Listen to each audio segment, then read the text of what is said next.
Maura, Gale. OMG, OMG, OMG, that's me. Oh, Maura, Gale. OMG, OMG, OMG, that's me, yeah. We're gonna have a good time, y'all. Tune in, lean in. We're gonna talk about love and life and loss. OMG, OMG, OMG. Welcome to OMG. It's the Omar Gale Radio Show, and I'm your host, actress, author, evangelist, and content creator. And I am super excited about my guest today. She's a longtime friend. We used to share spoken word in different spaces. She's an author, she's a speaker, she's a life coach. She is amazing, a wife and a mother of three grown children. Yes. And so we're going to hear a little bit about her story, but our topic today is goal setter. And why would I choose that topic? Because my dear friend, Sherea VeJauan, has created a goal setter university. So she's going to deposit some tips and tools and practical lessons for you to start this party called 2021 off right. So would you be so kind to welcome to the conversation virtually with a virtual hand clap, I should say, my dear friend Sherea. Thanks for joining us today. Thanks for being a guest of OMG. I've long wanted you to be a part of the show, so I'm just grateful that we were able to make this happen early in the year because of one of your awesome tools. And I'm going to talk about it a little bit later on, but I'll give you guys a sneak peek 2021 goals journal. And so we're going to unpack goal setters, and then towards the end of our conversation, we're going to unpack what's in this 2021 goals journal. So one of the things, Sherea, that I love to lead off in conversation for my listeners to be able to understand that when you see people on stage or you see people at a certain place in life, or if they've accomplished or acquired some things, you don't know the backstory. And my husband often says, everybody has a backstory. And I know this to be true. And so one of the things that I love to start off with so that we could just rip the Band-Aid off, people can see what we've experienced, and then understand the weight of our words going forward. One of the things that I like to find out is if there's been a challenge that literally felt like it was going to knock you out, or a disappointment that was so devastating that it forced you in a rock, or maybe there was a confluence of unexpected circumstances that took your breath away and you had to recalibrate completely, but in the end one or all of those things kind of thrust you to purpose. So if you could just share with our listeners one of, I'm sure everybody's kind of lived through many, but if you could share one of those such experiences, that would be a blessing. So yeah, I was thinking about that, and it's like devastating. Like, okay, let me see, because like you said, we've been through. If you hear, you've been through it. If you lived through 2020, you've been through it. So as I thought about it, I'm gonna go on a limb here because I've never talked about it probably live. I mentioned it a little bit in a poem, but in 1997, I've been married. We'll be married to my husband Brian for 30 years this November, and so a lot of people don't know. In 1997, we separated for about 8 months, and it was probably the most, I would say, the most devastating, but then it was the most, it was the hardest yet best thing for our marriage ever. And, I went a little bit crazy, did some things that I regret, did some things that I, sorry for. And during that time, I wrote a little note. It was the separation that showed me who I wasn't, as opposed to who I thought I was. And instead of focusing on my husband's weaknesses, I was able to focus on his strengths. And instead of focusing on what we didn't have, I was able to see what we really did have. And I was able to see who he was and how much he loved me, and that he really did love me, like the church. I don't want to be crying up in here. But I feel like that was second, I don't want to say second chance, for marriage, but I felt like the part let us both know how important we were to each other. And then I think when we got back together, we put some rules into place. We put some systems into place. And it's been, it's been gravy since then. And so without him, without me, I just think we're like the perfect pair together. I know God had him for me and vice versa. Yeah. And yeah, I knew you obviously around that time, but this is what's so powerful about what you said and why I'm just going to stay there just for a second, not too long, but you said something that I think people miss. When you're with someone, you don't really know, people nitpick, or we highlight some of the negatives of people, and it isn't until the absence of the whole person that we can sometimes come back in and see a better view. And apart from someone that you're supposed to be with, and I know you and him, and so to see you together, it looks like a well-oiled machine that's just solid and straight, and your family is loving. You guys all have this wonderful nucleus that looks strong and empowered, but people don't understand what it took for you to get there. They don't understand that in 1997, that could have changed everything that we see now. Right.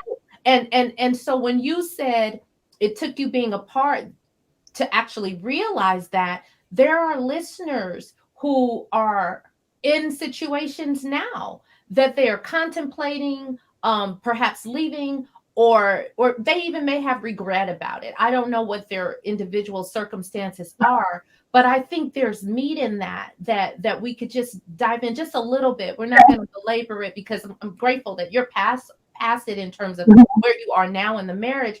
But I think sometimes people don't understand the rawness of the moments.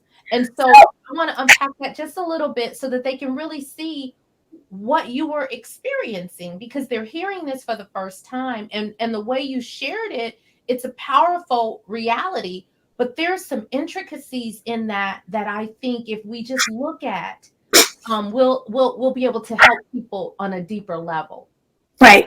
So, when you were apart, what were you feeling? What were some of the thoughts? And what was maybe one of the crazy things you may have done? Just because people don't believe, they see you polished, and I know you to be professional. And so they don't know where we can go. And it's not to glorify it, it's to say, look at what God did with you. Well, the crazy I can't share on here. That's no crazy, we won't share it. That's a whole nother word. Okay. But, I wanted like a couple of things. One, people have lists. They have this list of the person they're looking for. Their parents have lists of the person that they want their kids to be with. It's the perfect picture. It's the house. It's the car. It's the degree. It's the certain kind of money. You make sure he has a job, that type of stuff. And I get that and I understand that. But in the journey of marriage, even though you have that list initially, you're looking at the growth of a person you're going to be with. When I met my husband, we got married in 91. I was 21. We met in 20, and I was 20. So I'm in my 20s. And then he was with me in my 30s. And then he was with me in my 40s. And now I'm in my 50s. And so the person that he met at 20 is not the person that is the same person at 50. And so that list has to be an ongoing, you got to be willing to journey with that person to who they're becoming, not who you think they are or who you want them to be at the time you're married, because that changes. And so I think one of the benefits of what we went through early and the thing that happened in 2020, 2020 was really one of the best years for me and my family. I believe. I know besides all the, the racial tension and, COVID-19 and all that, financially and my business and my relationship, I think that was the best year ever, because we had already, I think our foundation was good.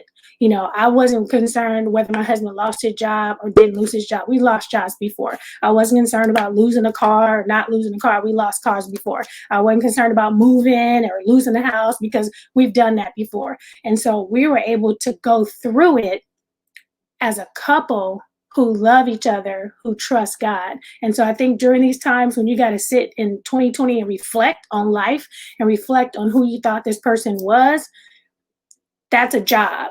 You know, for us, it was like, oh yeah, we did that. Let's go have some coffee. And whatever 2020 wants to bring, we're going to conquer that because we have each other. So I think the list, you know, if you got a list and you're not willing to add some bump to that list so that person gets to grow to who they are, then you don't have to rip that up. Speak on it. You know, and that's amazing because, you know, as we're growing up and you talked about, you know, you having a list or men are having a list or parents having a list. The reality is I remember the list I had of the perfect guy and the things that were important on that list. And then as I evolved and grew, the things on the list got smaller, but the things on the list were the things that were most important. You know, he had to be a certain height, make a certain amount of money, be a certain skin complexion. None of that mattered.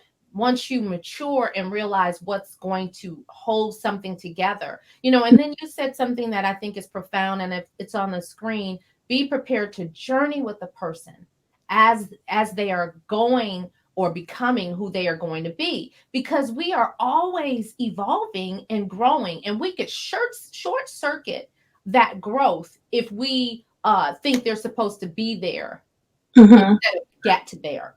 And when the two become one, we merge. So thank you so much for that. That's why you got 29 years of a solid friendship and marriage. And I know you all to be friends as well. You do a lot of things together and even as a family. And I just think that that's truly a blessing. So I want to ask you, one of my first questions is, what are some of the first steps that a person needs to take to become a goal setter?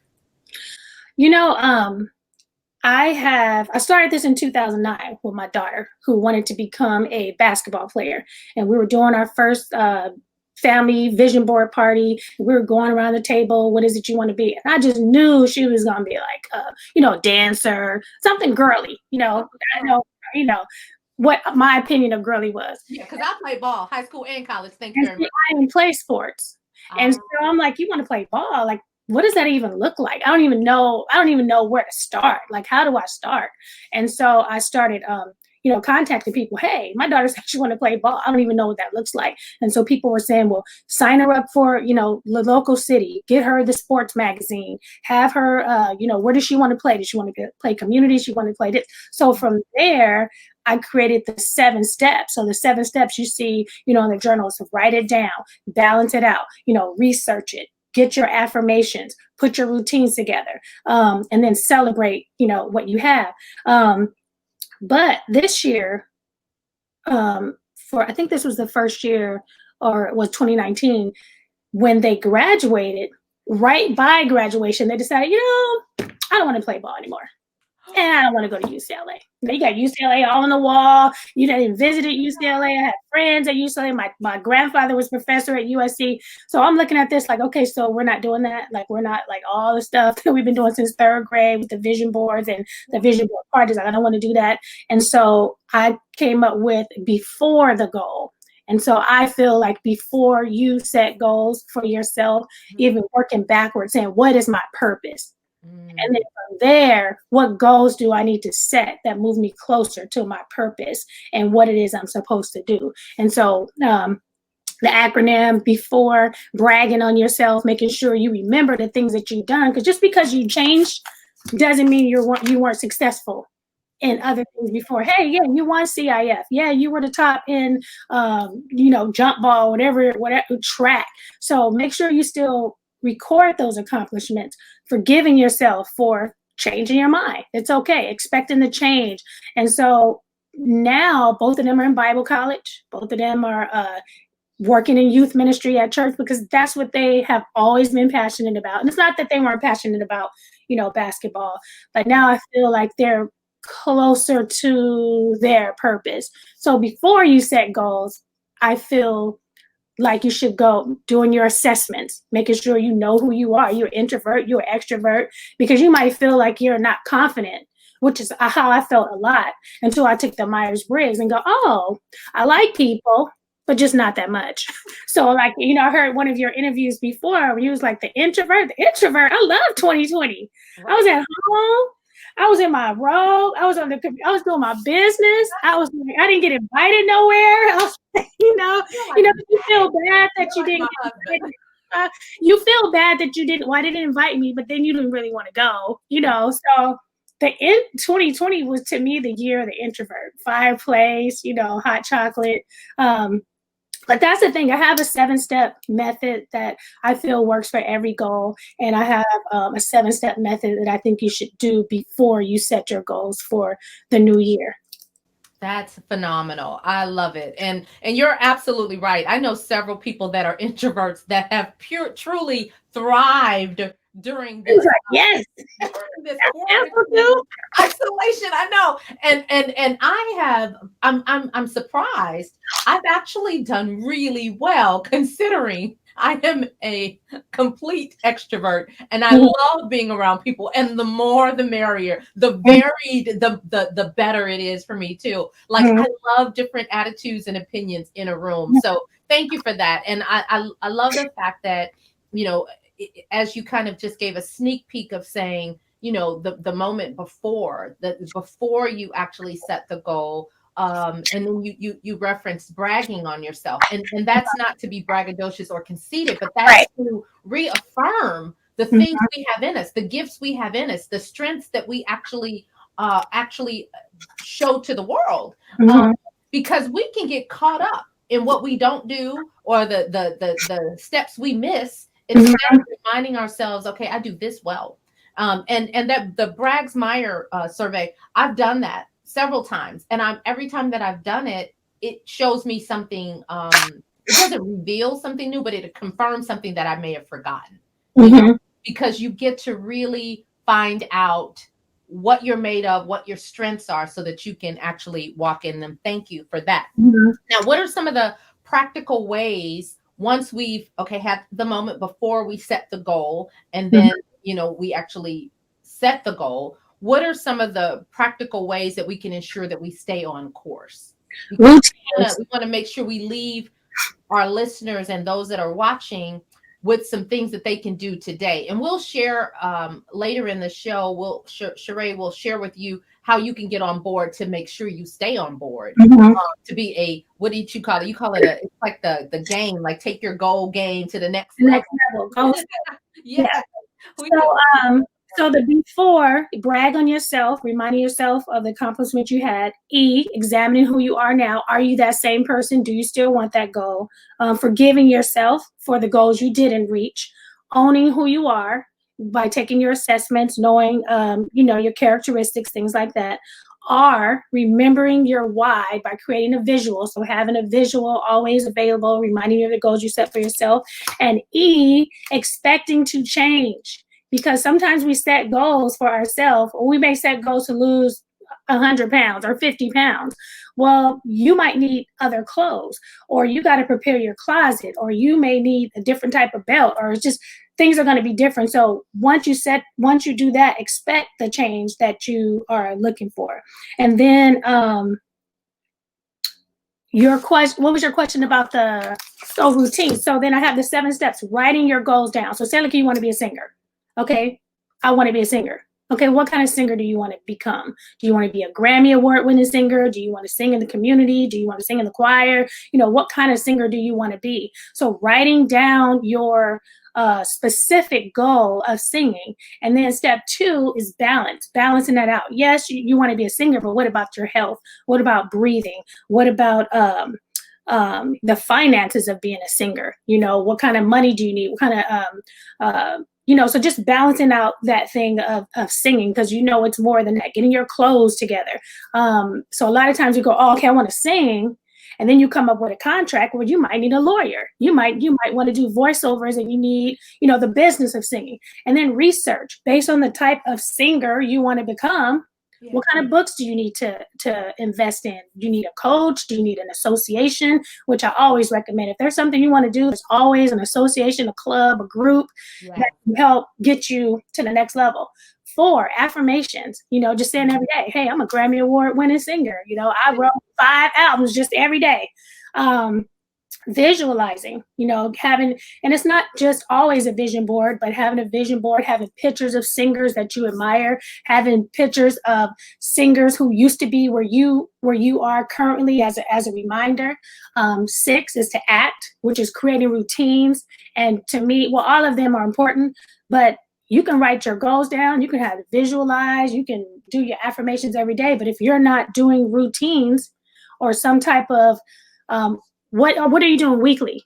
Sing it Sunday. Every Sunday I'm gonna sing. Maybe I'm gonna sing out, schedule to go sing out somewhere. Maybe you're doing your vocal coaching on Tuesdays, setting up your system where you win, watching the Grammy show. So if you want to be a Grammy Award winning singer, then maybe you should watch the Grammys, the past Grammys, watch every single show on YouTube. Maybe that's, Media Monday. Every Monday I'm going to watch an old Grammy show so I can see myself doing that. And then celebrating either the win itself or celebrating the milestone, because the milestones is what gets you to the win. Yes, and more yes. I love it all. This is what's so powerful about how you rattle that off, because it is in you. It's in you so much that you can share it off the top of your head. And every single thing that you just shared is exactly what successful people do. You cannot become a thing you can't see yourself becoming. And you cannot become a thing and be really good at it without putting in the work. Even the word talks about study to show yourself approved. You have to study a thing in order to become a thing. Now, you may have raw talent. You may have some natural skills, but when you study it, it will amplify it. It will make it more potent. It will make it stronger. And so it's necessary for us to do all of those things. And I love all the tips in visualizing. I know you do visual board parties and things of that nature. And I've always found those, and I'm sure you have too. I love it when I can look back at a vision board and 50 or 60% of that board is done, or 80% of a board is done. There is a satisfaction, and you talked about milestones and the wins. There is a satisfaction that comes from knowing you have accomplished some of the things you set out to do. And I always encourage people, you don't know how much you've accomplished if you've never written down that you wanted to do it. Right. That's another one of the reasons why setting goals and being a goal setter is so important. And writing the vision plain upon the table, that he that read it will run. Because when you write it, you get to reflect on it and remember and remind yourself of how far you've come. Thank you for that. Okay, so what's one of the biggest obstacles or challenges for folks that want to set goals, and then how can they overcome that? I wrote so some of the challenges in goal setting is life. Life happens. Work. Some people work outside of their passion and what it is they want to do. Domestic responsibilities. There's been let me see, how can I word this? Speak on it. The housekeeper, the encourager, the teacher. We become it all. So this is going to be shared. So let me see. Even though I might do a radio show or interview or workshop, dinner's in the crock pot before I'm out the door, because I still have those responsibilities. Or a lot of times after an event, we get in the car, everybody's like, hey, you signed some books, you took some pictures, you made some little money, and you get in the car and you're like, okay, so what am I making for dinner? And so some of the challenges is depending on what your priority is, my priority is still family. My priority is still my daughters. I will not speak at a school to 500 kids and not have a conversation with my own kids and make sure that we're on track. I can't make decisions for them, but I want to make sure that I'm available and that I've poured into them and I've given them the resources. So I think, those things, life happens. So you have to choose what's a part. And there are some times when I had and I have a list every day. I have a detailed list of, what I do in the morning, what I do in the evening. I got list all over. I got a big list on the door. But there are times when I have to look at the list and say, you're tired. You need to go to sleep, period. Where before I would feel guilty, and sometimes I might feel a little tiny bit guilt, but I don't feel guilty for resting when it's time to rest. And I don't feel guilty.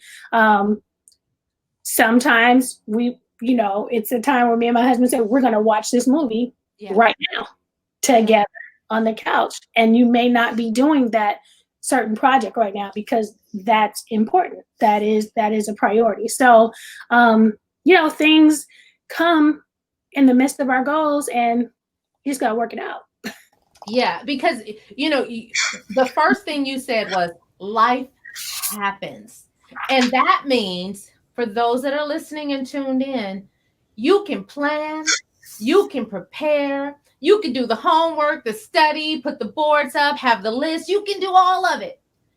And then if an emergency happens or something just takes longer or you get hung up in the store or there's a myriad of things that can take place to disrupt your day.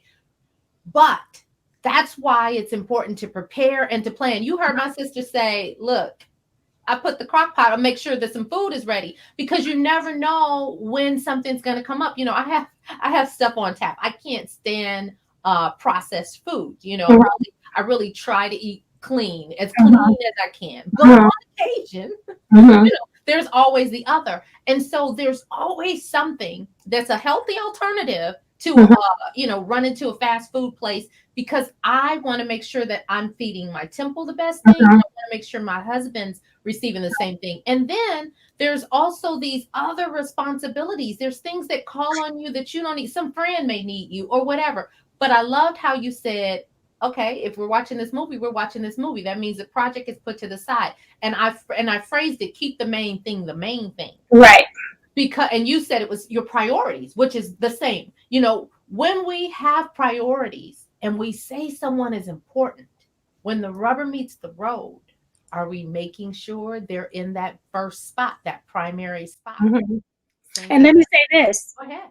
Because my husband and my family is my strength, then if they are weak, then it doesn't matter how many projects I do, then that makes me weak. That's me and my life. And so I have to make sure that that's strong so I can be strong. And I believe that God redeems the time for me. So if I'm 2 hours away from that project to do a 2-hour movie with my husband, with my strength, then I know when I go back to that project, I know that he's with me in prayer and support, and maybe, I cook the dinner, but now he's cleaning the kitchen for me. So it's and then I learned some other stuff. I make greens and I make cabbage at least once a week. And that's like a little comfort food. And I got my air fryer and I got my pressure cooker. And so I know how, the house is smelling good. I'm good. So when you see me here doing my podcast, then, it's some cabbage in there and you good for a minute. Yes. You've also shared another half of that puzzle. There's a yin and a yang to this thing. When you are putting it out and you are sacrificing in one area in order to do this other thing, when someone comes along and supports you in that and helps and assists in that, that makes the whole thing better. Because if you're going to sacrifice and take away from work in order to do this, make sure that the relationship and whatever you need to do to spend that quality time, it really helps when okay, he's going to take care of the dishes or he's going to clean up the kitchen or whatever, or she's going to do something for him, whatever that may be. That's called partnership. And it's imperative that we have it. And then I noticed you made another, I love your nuggets. I love your thought processes because you can tell a lot about a person and how they prioritize things. You said the cabbage and the collard greens are on. He's smelling all of that. So then Right. you're in here doing the podcast and you got out of bed early in the morning. He's like, okay, she just left the bed. You're like, but when you wake up, you're going to have the aroma of what I've been doing. Even though I may be away from you, the aroma of what I've been doing is still circulating. So you know I am still around, and that's powerful. Right. You also said something about if you're there for them or him, and you help to make him strong, that God will redeem the time. And that's what our daddy does. When we keep the main thing, we prioritize, and this goes not just for our spouses, but this goes for God. You know, when we take time for God, there is a quote, and I'm not going to say it right, but I'm going to give the fragrance of it.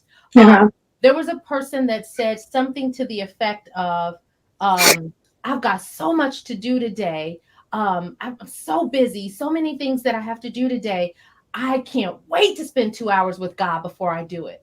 It was something like that. And the essence of that, of course, was when you're busy, when you've got a bunch of stuff to do, that's when you really gotta hone in on spending some quality time with God, because God will make all of the stuff that you have to do, the things that would have taken you 7 hours, can take 2 hours when God touches your mind, or when God. Or you might not have to do it at all.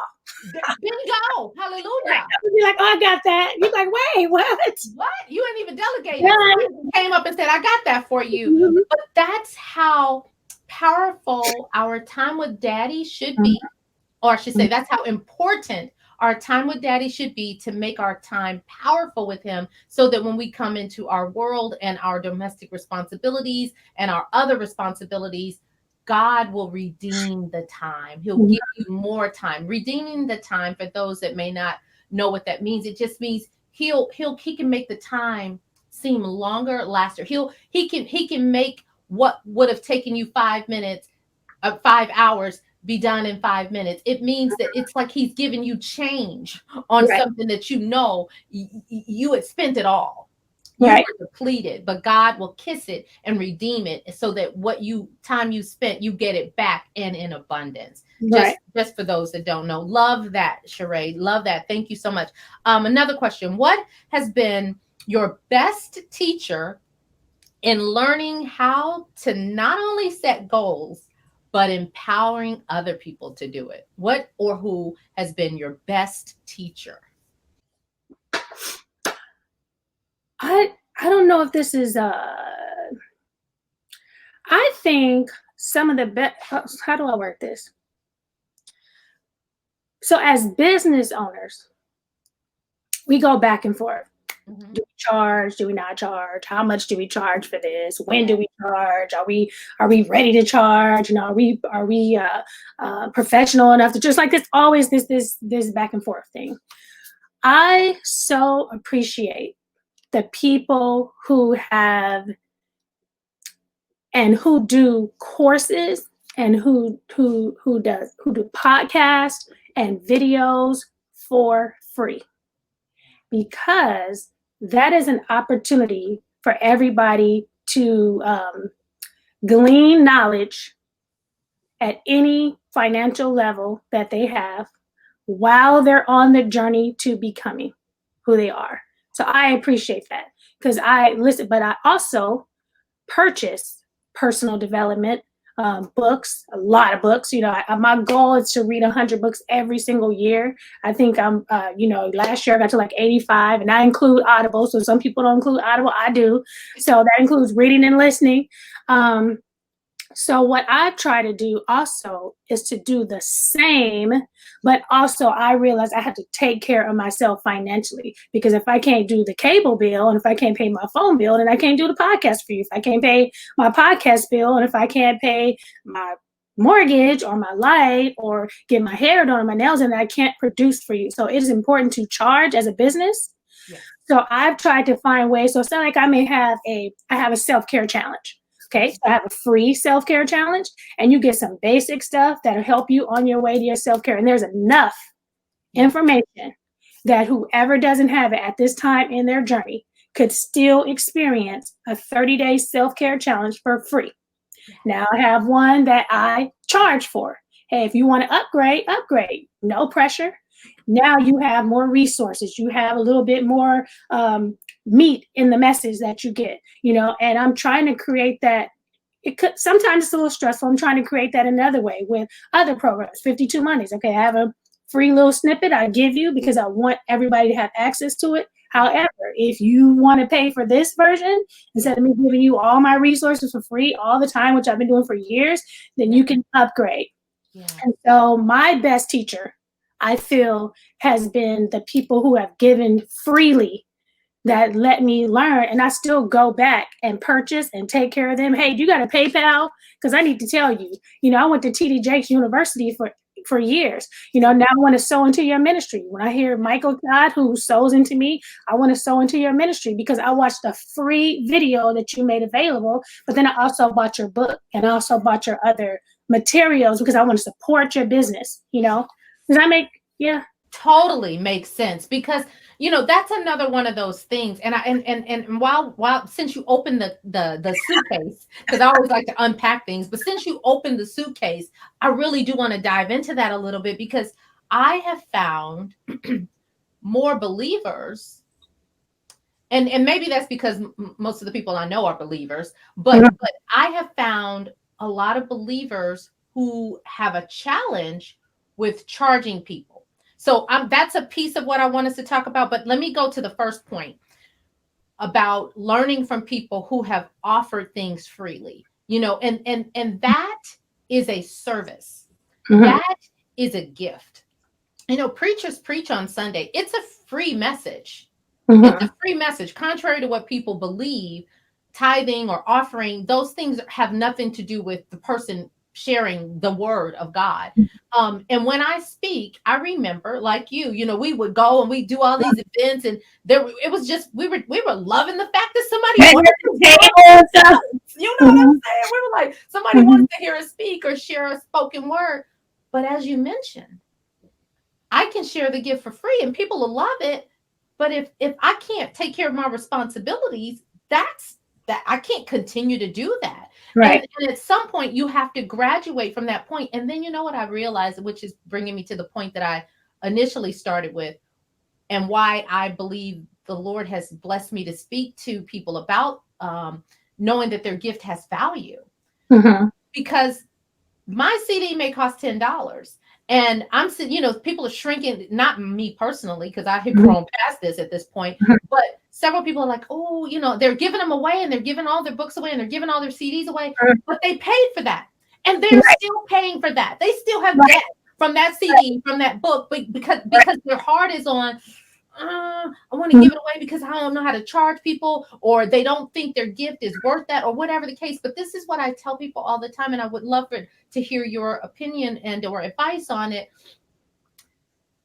My CD may cost $10, but I put money into the packaging. I put money into the graphics. Matter of fact, I did my very first CD, Ear Candy, the same place that did Jill Scott's CD. Okay. Hidden Beach Records did my CD. That's Chanel at Fat Effects. You probably know him. Yes, he is thebomb.com. Shout out to Fat Effects. But I had him do my first CD, and I remember when I went in to get that first, I think it was 1,000. The first order was 1,000. He was like, "You done 1,000 CD, and you was independent artist." He was like, "Okay, I guess I won't be seeing you." And in 3 months, I was back, and he used me as an example to say, oh my goodness, you are like onto something. And I'm mentioning that because I didn't have a problem with charging for what I believe God had put in me, not in a braggadocious or conceited way. It was, I did all the work, paid the price of the work in order to put something together because the people said, when are you going to produce the CD? And so I figured if you're asking me to do this, and there are not 5 people, I'm not talking about 5 people asking me to do a CD, but when 100 start asking you for something, there's that responsibility. So how would you, or what could you share with someone so that they can really understand the value of the vessel? And because somebody will go out and buy the Jill Scott CD, they'll take that $10 that they had because they will for free. Yes, they'll buy a book from somebody they want to hear. Why wouldn't they buy a book for you? So how can we help people get to the next level of understanding that they, and it's not that you're pimping the gospel or any of that, because people have these conceptions, you know, these perceived perceptions, I should say. How can we help them? Because this is one of the most common things that come up. People who coach who haven't charged anybody for coaching, but they are really good at it, or they undercharge people. So what would you say to that person? So I'm still free for a while. I'm doing it for free for a while, yeah. and now they know, oh my goodness, this is costing me more than I'm reaping.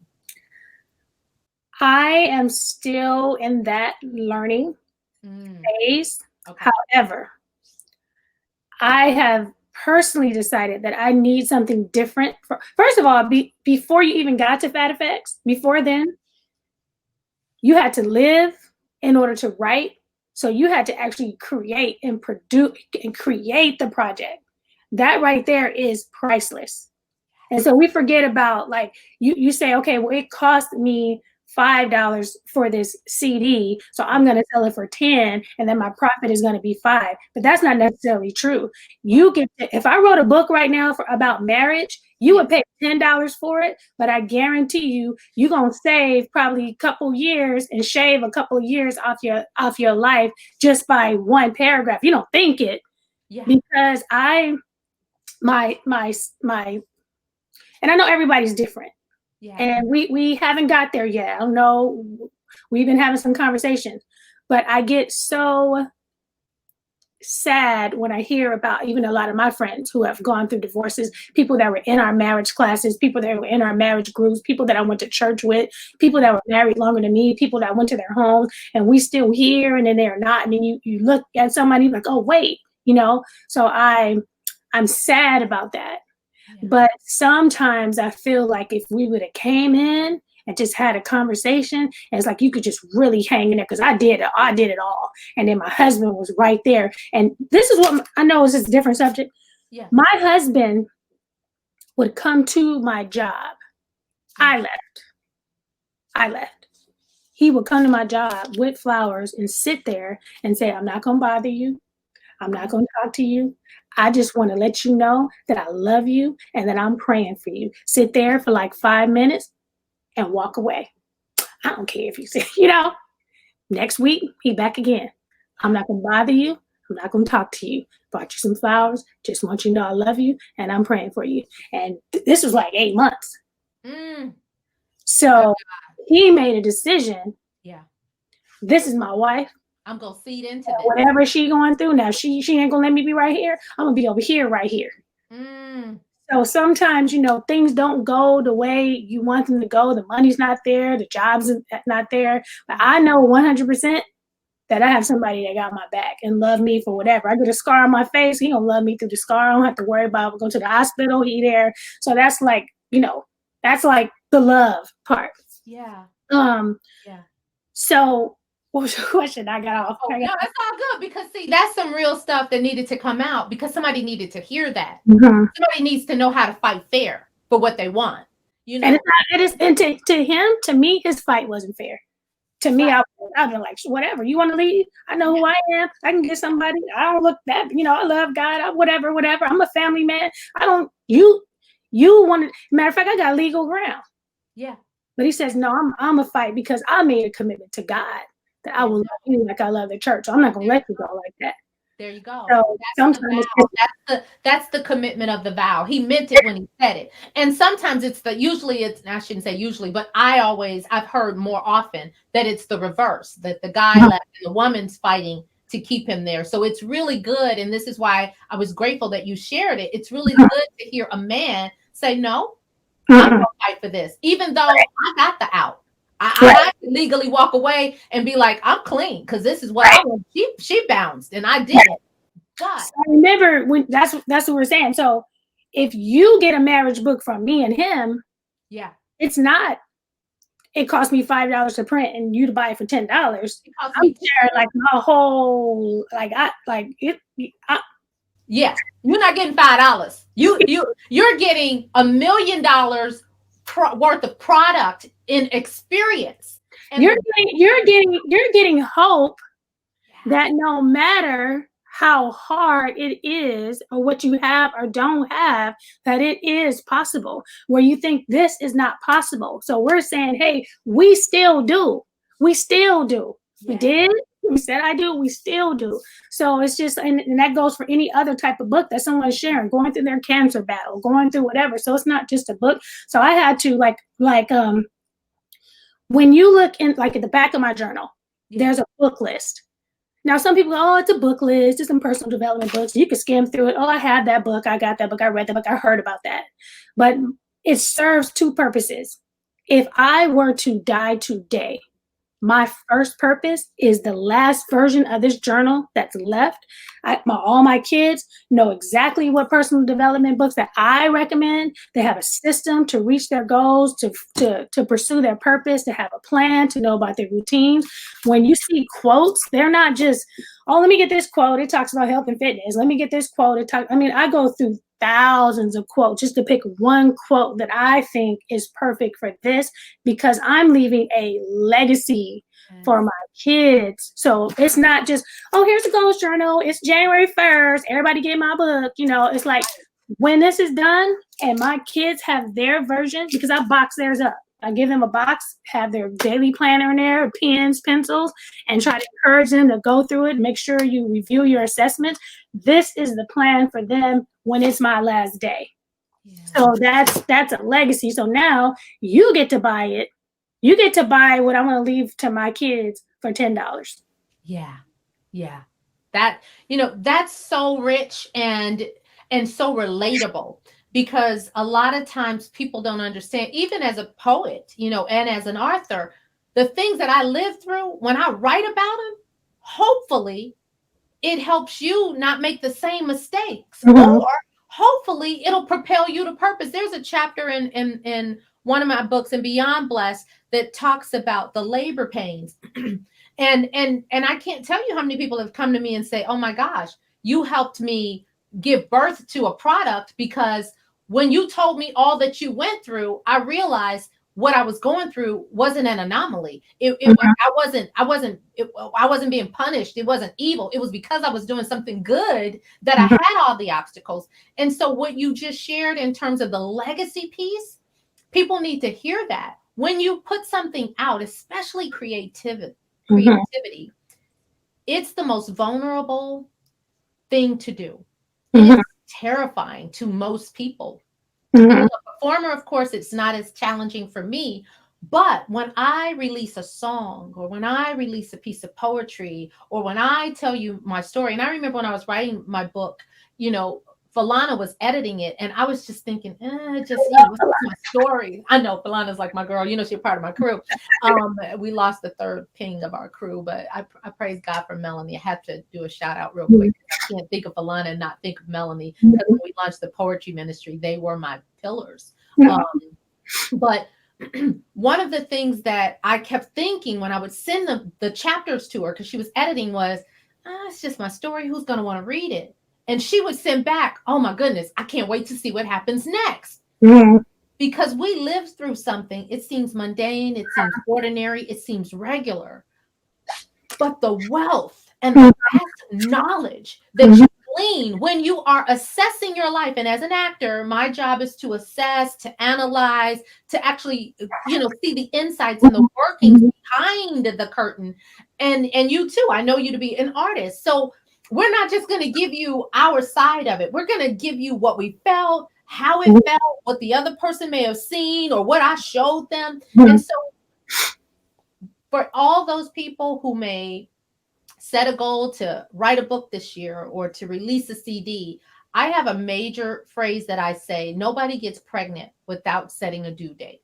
No woman goes to the doctor, walks away, and the doctor say you're pregnant, and you don't know when you're going to give birth. Now, the baby may come early, the baby may come later than what they said, but there is there's a timeline that the doctor gives you, so that you are loosely aware of when the baby might arrive. So I tell people, if you're really planning to do something in terms of setting that goal, give it a due date. Give The baby. And what do your doctor do? Give you checkups. You need to come, make sure everything's good, everything's on track. You can't just put, I'm pregnant, I'm gonna show up 9 months later and deliver. It's like, well, what you do? Did you eat right? Did you do your vitamins, taken care of, doing the checkups? All of those things are important. And I hope somebody's getting these nuggets that we're giving you today. But I want to go ahead and get to this beautiful thing. Let's dive in a little bit about the 2021 goals journal. And I know that you're celebrating the 10th anniversary of it. And I'm so proud of you. Congratulations on 10 years of giving birth to that. And it's a wonderful tool. So why don't you share with our listeners just a little bit about this, and then talk a little bit about the Goal Setters University. If you're still offering that course, please share a little bit about that, because I'd love to allow people to be able to get more of what you're given. Okay. So I think, you know, I mentioned a little bit earlier about how it came into play in 2009. Somebody posted up, oh, all these people are in the gym and, you know, they're taking up my parking space and they setting their goals for this year. You know, by February, they're going to be this, whatever. So in my head, I'm thinking, well, I don't do that. I set my goals every year. I've always set my goals. I don't think I had made a vision board, but I've always set my goals. And immediately I start thinking, well, do my kids set their goals? Does my husband set his goals? You know, I'm kind of doing, because sometimes we do our own thing. You know, we're all in the same house, but not really. I'm working on something. My husband's working on something. My girls are working on their own thing. And so I decided to bring us all together and have a conversation about their goals. Hey, do you set goals, and how do you set your goals? And that's when I found out my daughter wanted to be a basketball player, and I didn't understand how to help her. And so that's how I started developing the seven tips. And I realized what I did not, hopefully this comes across right, what I felt was concerning for me, for most athletes, is that they only focused on the game and the income that came with that game, and possibly the notoriety or the fame. But then the relationships were on the news, or they weren't taking care of themselves health-wise. And so that's how I started coming up with the 12 categories. So it's not just 12 categories, okay, haphazardly, this is what we have throughout the year. I was thinking about, my daughter was playing for the WNBA. What type of categories does she need, life categories, to stay balanced? You know, what about that check that you're going to get? You know, if it's a couple million or whatever, or you get your endorsements, how are you going to balance it out? How are you going to save? Do you have a plan for investing? Do you have a plan for retiring? You know, are you buying a home? What about your credit? And so just saying, yes, I'm a basketball player. You know, I play for the WNBA, but how am I going to work my money, and making sure I have a plan for my money, and having a plan for relationships. A lot of times, you know, celebrity or athlete, you know, what type of relationships do you need to keep in play? Are you talking to your parents? Are you talking to your grandparents? Are you spending time with your kids? Are you spending time with your wife? And sometimes our business, and sometimes what we do is the main thing, and not the relationships. Giving goals, you know, so yeah, you have it. How are you planning to give? You know, give into your community, give into your church, give into things you care about.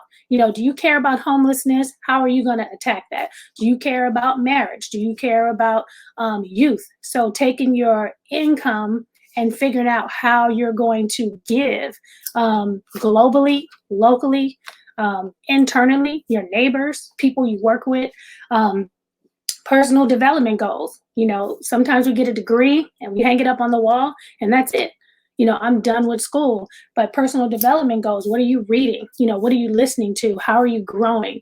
What new technology is out there that you need to explore? And then self-care, Lord Jesus. You know, self-care wasn't even a part of the journal, I think, in 2018. And then we did a challenge for 30 days. And I said, you know, self-care is probably one of the most important things, that taking care of yourself during the hustle and bustle, you know, your home goals, your career goals, your family goals. What goals do you have for your family? And then one of those goals for your family is to sit down with your family and figure out what their goals are, so you can help each other. So we started having weekly meetings saying, okay, where are you at on that?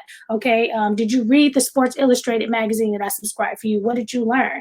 And sharing, you know, people have this thing, don't share, because I don't have to be accountable or share, and then I'm gonna get embarrassed. So for me, I started calling people. I don't know what to do. I love my daughter. She want to play basketball. I don't know. I never played. I don't know how to play. I don't watch the game. I don't go to the game. I don't like the game. And one of the people that I called was Pastor Billy, you know, and I said, my daughter, The late Pastor Billy. and he took my kids just like he took me. He said, you know what? I know Lisa Leslie. Okay. She's going to be at the church. So why don't you bring Kennedy? I'm going to let her introduce her and let her meet her, sign her book. I mean, how are you going to start the year off saying you want to do this? And next thing you know, a month later, now she don't know who Lisa is. So I'm trying, you know, so we all like, okay. So she had a chance as one of her first experiences to introduce her, to talk to her, to meet her. And I said, can you please tell my daughter 3 things that she needs to do? And right then and there, okay, you need to dribble every day. You need to do this. I forgot the exact things. And I said, write it down and put it on your wall. So sharing your goal and I put my vision board up. So if somebody walks in my office, oh, hey, you want to do that? I know somebody. Right. This is everything that you shared is exactly what people need to hear. Don't keep all of this information to yourself. Don't be afraid to reach out and get help.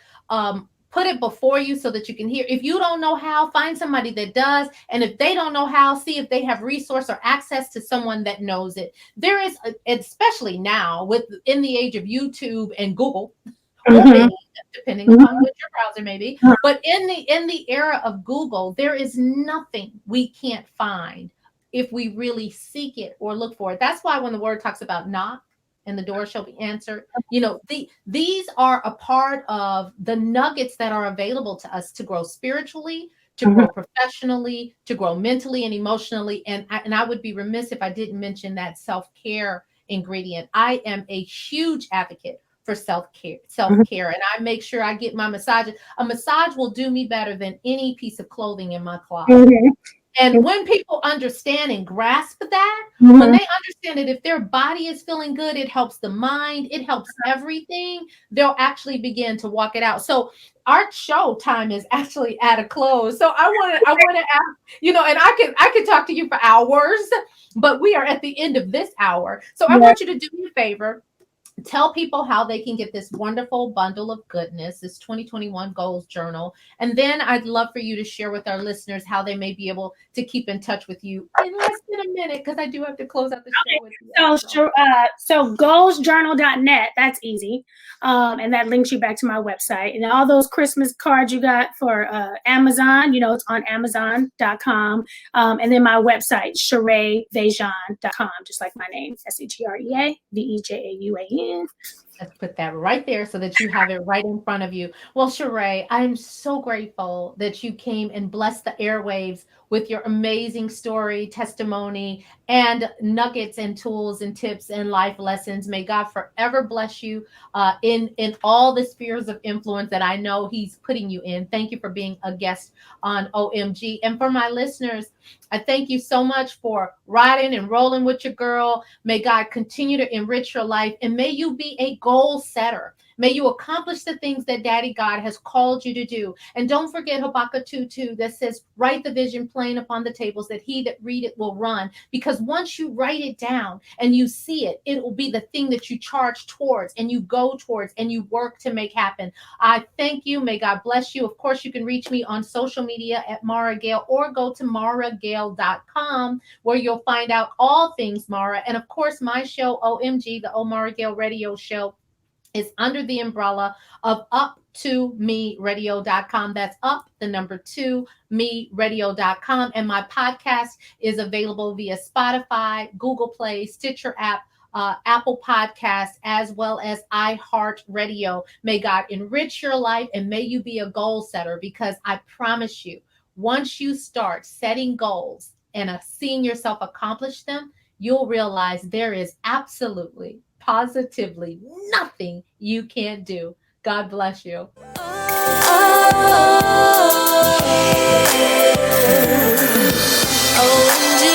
OMG, OMG, that's me.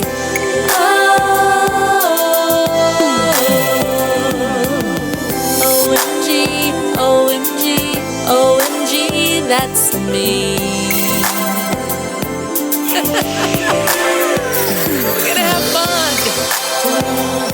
can't wait to give you the answers to the question you've been wanting. Everyone likes to be heard and then listened to. So we want you to set your dial to OMG on Thursdays at 7 o'clock p.m. OMG.